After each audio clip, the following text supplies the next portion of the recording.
오늘 이 예배 자리에 나오신 성도님들과 가정에서 영상으로 예배하는 성도님들에게 하나님의 은혜와 평강이 있기를 소망합니다.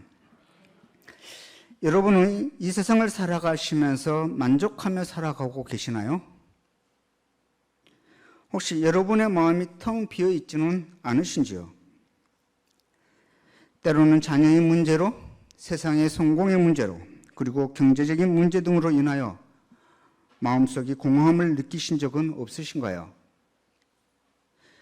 오늘 한 기구한 여인의 이야기가 요한복음 4장에 등장을 합니다.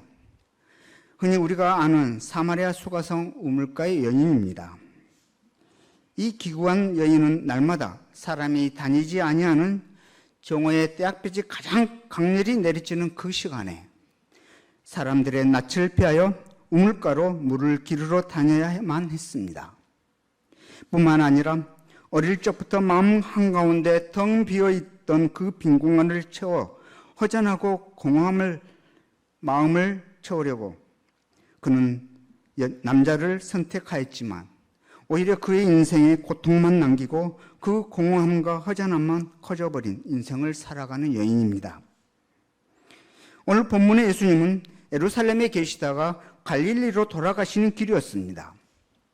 그런데 보통 유대인들이 가는 요단 동편의 우회에서 가는 길을 택하지 아니하시고 직진해서 사마리아를 통과해서 가셨던 이 이야기를 여러분은 수도 없이 들으셨을 것입니다.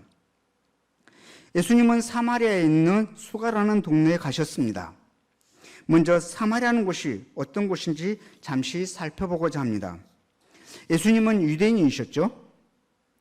사마리아에는 원래 유대인과 같은 이스라엘 민족이었습니다. 남과 북으로 나뉘면서 그리고 사마리아 지역에 북이스라엘이 멸망하면서 다른 민족들이 이주해와 함께 살게 되고 자연스럽게 민족과 종교와 문화가 섞이게 되었습니다.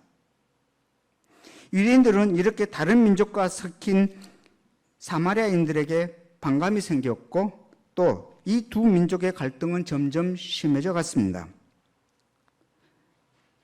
그래서 많은 유대인들은 사마리아로 가는 지름길을 놔두고 요단강 동편으로 우회해서 먼 길을 가야만 했던 것입니다. 예수님은 그런 사마리아 길을 지나가기로 하셨다는 사실입니다. 예수님에게도 그 길은 위험한 길입니다. 모든 사람들이 선택하지 아니하는 그 길을 왜 굳이 예수님은 그 길을 기어이 택하여 지나가셨던 것일까요? 이유는 간단합니다. 왜 그 길을 택하셨는지 우리는 너무나 잘 알고 있습니다. 예수님께서 살려야 할 사람이 있으셨던 것입니다. 한 기구한 인생을 가진 이 여인을 살리기 위하여 그 위험한 길을 예수님이 스스로 택하신 것입니다. 이토록 공허하고 허전한 마음으로 살아가는 이 한 여인을 예수님께서 불쌍히 여기셔서 예수님은 이 여인에게 찾아가 만나 주셨다는 사실입니다. 우리는 오늘 본문을 포함한 요한복음 4장을 읽을 때 예수님께서 사마리아로 지나가시다가 이 여인을 우연히 만났다고 생각을 할 수도 있습니다. 성경이 그런 식으로 표현이 되어 있죠. 따라서 그렇게 생각할 수도 있습니다. 그런데 과연 그럴까요? 예수님이 지나가시다가 피곤해서 우물가에 앉아 있는데 그곳에서 우연히 한 여인을 만났을까요? 그게 사실이 아니라는 것을 우리는 너무나 잘 알고 있습니다. 예수님은 그 여인을 만나러 일부러 그 길을 가신 것이라는 것이죠. 가던 길에 우연히 만난 것이 아니라는 사실입니다. 예수님은 한 사람 살리려고 자신의 목숨이 위험에 처할 수도 있음을 알고 계시면서도 그 위험한 길을 찾아가시는 분이셨습니다. 우물가에 예수님이 앉아 계실 때 그 여인이 우물가를 찾아옵니다. 이 여인은 우물가에 찾아오면서 꿈에도 생각하지 못하였습니다. 자기 발로 찾아왔다고 생각하였습니다. 왜냐하면 어제도 왔었고 또 오늘 또 왔었고 내일 또 올 것이기 때문입니다. 벌써 몇 해를 아무도 오지 아니하는 정오에 태양이 내리쬐는, 그리고 아무도 오지 않는 시간을 피해서 습관같이 왔던 그 여인에게 오늘 하루가 새로웠다는 사실은 아니란 것이죠. 여느 때처럼 자기 발로 그것에 왔다고 생각하였습니다. 습관처럼 왔다고 생각한 것이죠. 그런데 주님께서 그 여인을 그곳으로 부드러운 영의 음성으로 불러주셨기 때문에 오게 된 것입니다.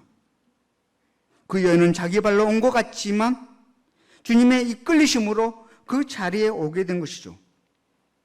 여인이 물들어 온 것은 아닙니다. 주님이 물들어 오게 하셨고 주님이 찾아가 주셨기 때문에 그 여인이 예수님을 만나게 된 것입니다. 그 여인이 무슨 수로 예수님을 만날 수 있었겠습니까? 주님이 찾아오시니, 주님이 친히 찾아가 주시니 그 여인은 주님을 만날 수 있었던 것입니다. 성경에 보면 다 하나님이 우리를 찾는 이야기입니다. 인간이 하나님을 찾아낸 것이 아니라는 사실이죠. 내가 찾은 것이 아니라 주님이 나를 찾았다고 우리는 이야기해야 합니다. 마태복음 18장에 보면 잃어버린 양 이야기가 있습니다. 양 100마리를 기르던 목자가 한 마리의 양을 잃어버려가지고 그 한 마리를 찾으러 가는 사건이죠. 끝끝내 가서 잃어버린 양을 찾아내시는 목자 되신 예수님이십니다. 목이 골고오면서 휘바람을 불면서 또 양값의 몇 배나 되는 잔치로 배설하시는 우리 주님이시라는 사실입니다. 세상적인 이치로 따지면 양 한 마리 찾아서 잔치 베푼 값이 더 크다면 어느 누가 그걸 찾으려고 하겠습니까? 그런데 우리 주님은 그리 하셨다는 것이죠. 벼랑 끝에 있는 우리를 찾아와 주셔서 우리를 만나서 오늘 이 자리에 앉아 있게 해주신 것입니다. 누가복음 15장에 보면 탕자 이야기가 있습니다. 자기가 알아서 집 나갔다가 자기가 알아서 집 찾아온 탕자. 성경에는 그렇게 표현되어 있습니다. 자기 발로 나갔다가 자기 발로 다시 집으로 찾아왔다는 것이죠. 고생하다가 아버지 집에 먹을 것 많은데 하면서 자기 발로 찾아오는 이 탕자 이야기. 몇 년 만에 돌아왔는지 모릅니다. 그런데 성경을 읽다 보면 동구밭에서 들어오는 자기 아들을 누가 먼저 발견하냐면 아버지가 먼저 발견하더라는 것입니다. 상거가 먼데 아버지가 아들을 보고 달려가 목을 껴안고 입을 맞추면서 통곡하면서 죽었다가 살아난 내 아들이 돌아왔다라고 고백하는 것을 볼 수 있습니다. 그런데 상식적으로 생각해 보시기 바랍니다. 집 나간 아들이 5년이 되었는지 10년이 되었는지 알 수 없습니다. 모른다는 것이죠. 아버지는 매일 문 앞에 나와서 사면을 보며 아들을 기다렸을 것입니다. 날이면 날마다 집을 떠나간 자식이 언제 돌아올지 살펴보았을 것입니다. 하지만 매 시간마다 시선을 집중해서 아들이 돌아오는 것을 바라볼 수는 없지 않겠습니까? 오늘 올지 아니면 내일 올지 모르는 상황에 동구밖에 아버지의 눈이 그리고 그 시선이 고정되어 있지 않았을 것입니다. 따라서 상식적으로 아들이 아버지를 먼저 보아야 하는 것이 상식이라는 것입니다. 그런데도 불구하고 그날 또 아버지가 아들을 먼저 발견하였다라고 성경은 기록하고 있습니다. 그리고 찾아와 끌어안고 죽었다가 내 아들이 살아왔다라고 좋아하셨습니다. 이와 마찬가지로 여러분이 오늘 이 자리에 나와 오늘 예배를 드리고 있음에도 불구하고 우리가 매 주일, 매 수요일 예배당에 모여 하나님 앞에 예배하는 이 자리에 나와온다라고 생각하시는 분이 있을 수 있습니다. 그렇지만 내 발로 온 것 같지만 과연 그럴까요? 내 발로 이 자리에 나온 것 같지만 과연 내 발로 나아올 수 있었을까요? 주님이 내 영혼에게 부드러운 음성으로 속삭여서 우리를 불러주셔서 이 자리에 나온 우리임을 우리는 다 알고 있습니다. 주님께서 나를 인도하셨고 이곳으로 이끄셨기 때문에 우리가 이곳에 나올 수 있었다는 사실입니다.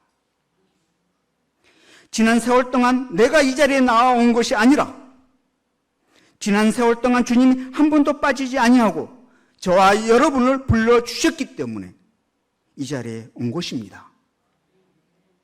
주께서 부르시지 않고서 어떻게 이 자리에 나올 수 있겠습니까? 믿으시기 바랍니다.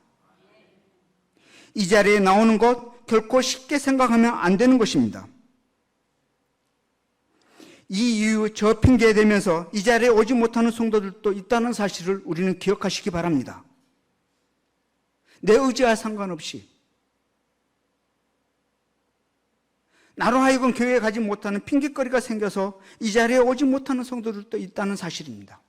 그럼에도 불구하고 내가 오늘 이 시간 이 자리에 나와 아버지 앞에 앉아 있다라는 것, 그것은 바로 하나님께서 나를 사랑하셔서 나를 이곳으로 이끌어 주셨다는 사실인 것입니다. 여러분이 이 자리에 앉아 있는 것 당연하다고 생각할 수 있지만 우리 주님이 오지 못할 그 길을, 그 이유를 막으시고 주님의 그 부드러운 음성으로 여러분을 이름을 부르면서 이곳까지 오게 하신 줄 믿습니다. 이 중에 내 힘으로, 내 능력으로 하나님을 찾아가 만났다는 분 아무도 없지 않습니까? 아무도 돌아보지 않는 내 인생을 주님이 먼저 나를 찾아와 주신 것입니다. 공허함에 좌절하고 살아가는 여인에게 찾아오신 예수님은 어떤 분이실까요? 먼저 그분은 생수를 주시는 분이십니다. 예수님은 우물가에 찾아온 그 여인에게 물을 좀 달라고 하였습니다. 당시 문화에서 처음 보는 유대인 남자가 사마리아 여인과의 대화를 나눈다는 것 그 자체가 이상한 것이고 상상도 할 수 없는 일입니다. 그래서 이 여인은 극도로 경계하는 태도를 취하죠. 당신은 유대인으로서 어찌하여 사마리아 여자인 나에게 물을 달라 하나이까? 라고 하고 묻죠. 그때 예수님께서 요한복음 4장 10절에 이렇게 말씀하십니다. 우리 다 같이 읽겠습니다. 시작. 예수께서 대답하여 이르시되 내가 만일 하나님의 선물과 또 내게 물 좀 달라 하는 이가 누구인 줄 알았더라면 내가 그에게 구하였을 것이요 그가 생수를 내게 주었으리라. 아멘. 예수님의 말씀을 들은 이 여인은 생수를 단순히 자신이 지금 당장 갈급해 필요한 마시는 물로 오해하였습니다. 하지만 의의 대답을 듣고 호기심이 생기기도 하고 의아해하기도 한 이 여인은 예수님을 당신이라 부르던 그 여인이었지만 11절에 이렇게 이야기하죠. 같이 읽겠습니다. 시작. 주여 물을 기를 그릇도 없고 이 우물은 깊은데 당신이 어떻게 생수를 얻을 수 있습니까? 예수님 말씀하신 생수는 예수님을 믿고 죄를 용서받은 사람이 얻는 영원한 생명을 이야기하는 것입니다.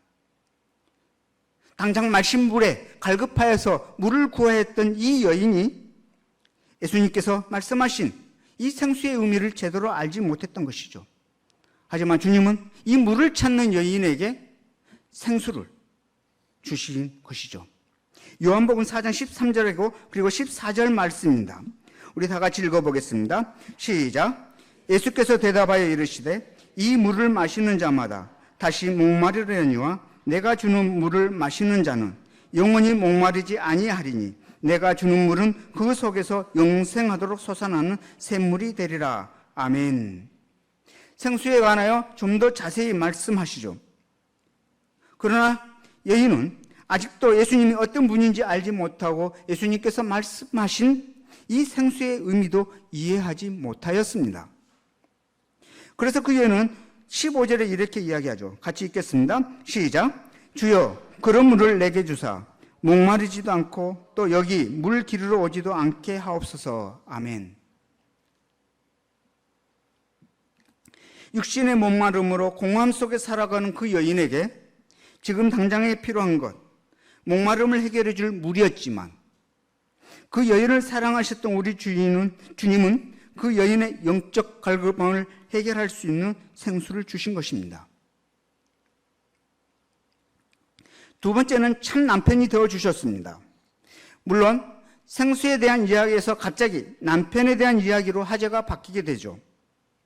예수님은 여인에게 가서 너 남편을 불러오라 라고 말씀하셨습니다.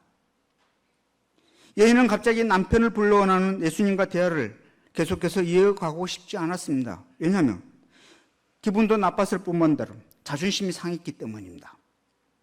그래서 그 여인은 나는 남편이 없습니다 라고 대답하죠. 그때 예수님께서 말씀하시죠. 내가 남편이 없다는 말이 옳다. 너에게 5 남편이 있었고 지금 있는 사람도 내 남편이 아니니 너가 바로 말했다라고 이야기하는 것이죠. 예수님이 하신 말씀은 모두 사실이었습니다. 그 여인은 5명의 남편에게 버림받은 자신의 과거를 예수님이 다 알고 계신다는 사실을 보고 놀라며 주여 제가 보니 선지자이십니다 라고 고백하죠. 처음에 당신이라 이야기하였던 이 여인이 예수님이 어떤 분인지 고백하는 거죠. 주여 제가 보니 선지자이십니다. 왜 예수님은 물을 준다고 하시다가 갑자기 대하가 남편을 데려오라 라고 말씀하고 있을까요? 왜 이 말씀을 하셨을까요? 그 이유는 아주 간단합니다. 이 여인은 어릴 적부터 마음 한가운데 텅 비어 있는 빈 공간이 있었던 것 같습니다. 그래서 아무리 채우려고 노력해도 만족함이 없었던 것이죠. 그래서 선택한 것이 결국 남자입니다. 남편 잘 만나서 잘하면 그 허전함 채워질까? 남자를 채웠는데 남자가 다 자신의 편은 아니었던 것이죠. 자신의 허전함을 채워준 게 아니었죠. 오히려 그 여인에게 고통을 주어서 그 남자도 아닌가 해서 버리고 또 다른 남자를 채워주니 또 계속해서 채워지지 아니하는 것은 여전했습니다. 이렇게 해서 5명까지 채웠지만 그 여인의 목마름, 근원적인 목마름이 채워지지 아니한 것입니다. 근원적인 허전함이 채워지지 아니한 것입니다. 그것을 예수님께서 정확하게 보신 것입니다. 그 여인의 상황을 잘 아시는 것이죠. 참 남편 되시는 예수님만이 그 여인의 텅 빈 마음의 공허함을 채워주실 수 있는 것입니다. 다른 그 무엇으로도 채울 수 없었던 그 여인의 마음에 채우려던 그것들을 버리고 예수님으로 채우니 참 만족함을 느낄 수가 있게 되는 것이죠. 자신의 생각과 자신의 방법으로 채우려 했지만 여전히 공허하고 허전한 마음, 하지만 그 모든 것을 비우고 그곳에 예수님을 채우니 참 만족함을 느끼게 되더라라는 것입니다. 여러분, 예수님이 수가성으로 가셔서 사마리아 여인을 만나셨던 것처럼 예수님에 대해서도 영원한 생명에 대해서도 알지 못하는 우리를 먼저 찾아오셔서 만나주셨습니다. 수가상에 예수님께서 먼저 찾아가 만나주셨던 것처럼 우리에게도 먼저 찾아와 만나주셨습니다. 그리고 우리의 상처와 아픔을 안고 이 세상에서 잘 되는 일만 생각하며 살아가고 있던 우리에게 누군가의 만남을 통해 또 하나님의 말씀인 성경을 통해 예수님이 누구인지 가르쳐 주시고 깨닫게 하셨습니다. 그렇게 예수님을 만나고 나면 우리에게 어떤 변화가 일어날까요? 우리의 삶이 변화되는 것이죠. 예수님을 만나면 먼저 참된 예배자가 되는 것입니다. 예수님이 선지자라고 생각한 여인은 종교적인 내용으로 대화 주제가 바뀌어 예배에 대하여 질문합니다. 처음에 어떤 질문이었습니까? 물에 관한 질문과 답이었죠. 그런데 그 대화가 갑자기 남편으로 바뀌었습니다. 그런데 이번에는 이제 그 주제가 예배로 바뀌었습니다. 그 여인이 이렇게 이야기하죠. 우리 조상은 이 산에서 예배했다는 거죠. 그런데 당신들은 예루살렘에서 예배해야 한다라고 말하더라는 것이죠.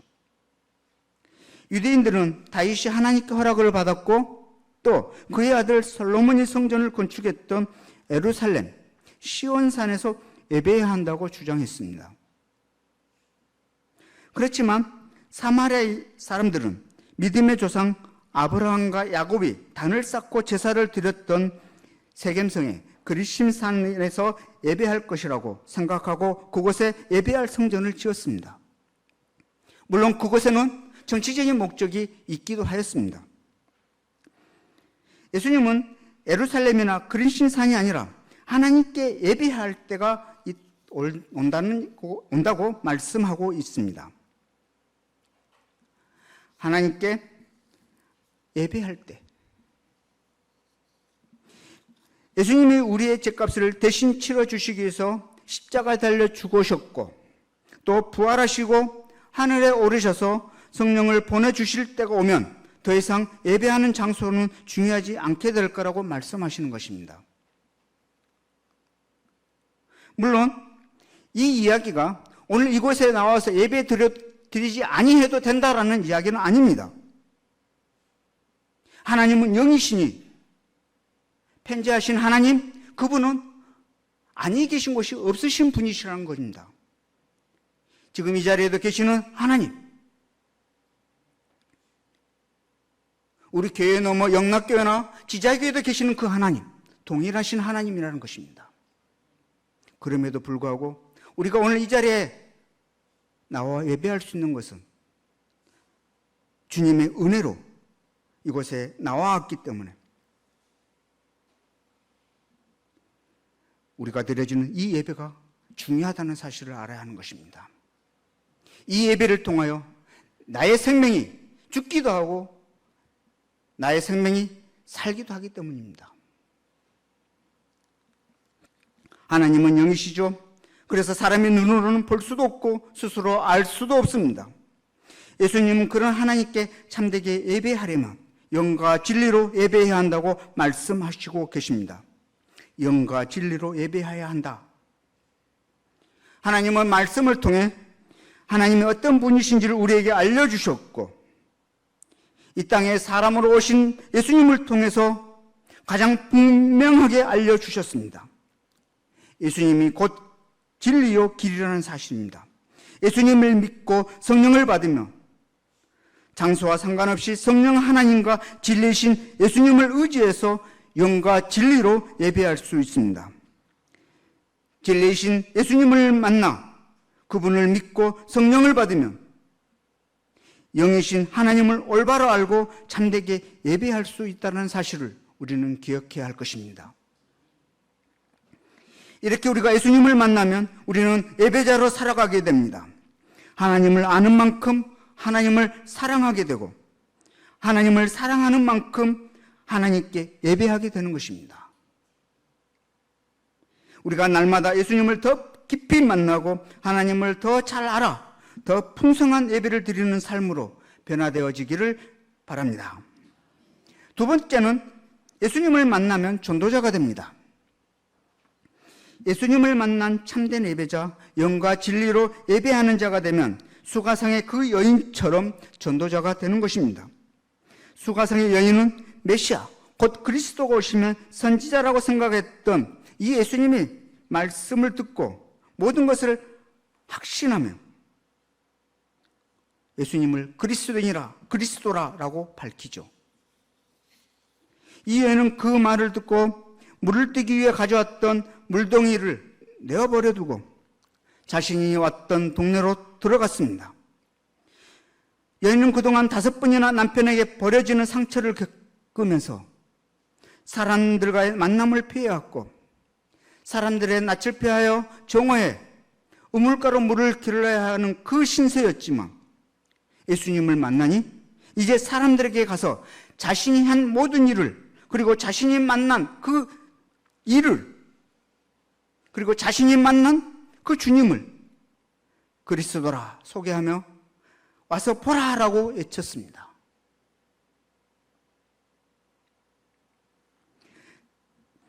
여인의 말을 듣고 예수님을 믿은 사람들은 자신들과 함께 머무르기를 예수님께 요청했죠.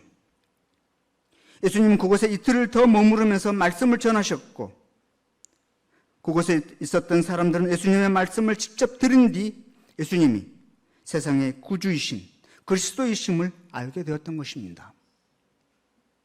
우리 또한 예수를 알지 못하는 사람들에게 가서 전해야 하는 것이 이유입니다. 이렇게 예수님을 만난 사람들의 삶은 변화가 되잖아요. 예수님이 그리스도이심을 알고 나서 사마리아 여인이 물동이를 던져두고 예수님을 전하러 간 것처럼 이 세상을 살면서 좀 더 많이 가지고 편하게 사는 것만 꿈꾸며 살던 사람은 예수님을 만나게 되면 영원히 목마르지 아니하는 생수, 영원한 생명과 하나님 나라를 꿈꾸며 그리고 그 나라를 전하며 살아가게 되게 되어 있습니다. 이렇게 예수님을 소개하고 예수님을 전하며 하나님의 나라를 전하는 것을 우리는 전도라고 이야기합니다. 사도 바울은 고린도 교회에 쓴 편지에서 하나님께서 교회에게 화목하게 하는 직분을 주셨다고 말씀하고 있습니다. 예수님께서는 죄 때문에 하나님과 함께 할 수 없고 하나님과 멀어진 우리를 다시 하나님과 화목하게 해주셨습니다.